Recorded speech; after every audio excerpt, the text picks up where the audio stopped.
আমার পাওনা টাকা ফেরত না দিয়ে টালবাহানা ও কালক্ষেপণ করে আসেন। আমার পাওনা টাকা আদায়ের জন্য আদালত কিশোরগঞ্জ একটি মামলা দায়ের করি। তিনি পারিবারিকভাবে আর্থিক বিপদে থাকায় তাহার টাকা লাগবে বলে আমাকে জানায়। আমি টাকা দিতে ইচ্ছা পোষণ করিলে সাক্ষীগণের উপস্থিতিতে আমার নিজ বাসায় 24 লক্ষ টাকা হাওলাত বাবদ গ্রহণ করেন।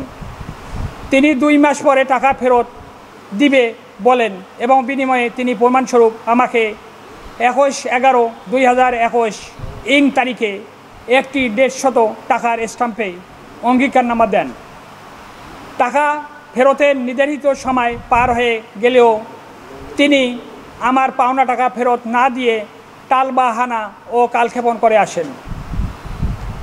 21/4/2022 তারিখে টাকা দিবে বলে রশিদুল ইসলাম, আমি তোমাকে একটি 24 লক্ষ টাকা চেক দিচ্ছি, তুমি ব্যাংক থেকে টাকা তুলে নিও।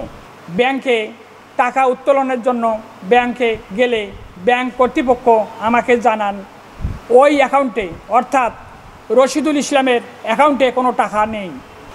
পরে আমি আমার পাওনা টাকা আদায়ের জন্য আদালত কিশোরগঞ্জ একটি মামলা দায়ের করি।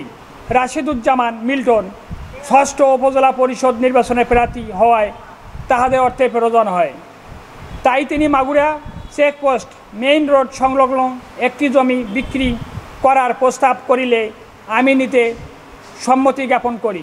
সাক্ষীগণের উপস্থিতিতে 20 লক্ষ টাকা নগদ বুঝি নিয়ে ছাপ কলা রেজিস্ট্রি করিয়া দেন।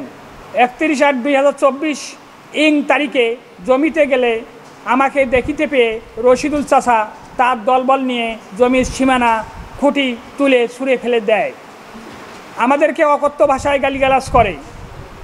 এক পর্যায়ে আমি বাধা দিতে গেলে তিনি আমাকে চড় থাপ্পড় মারে।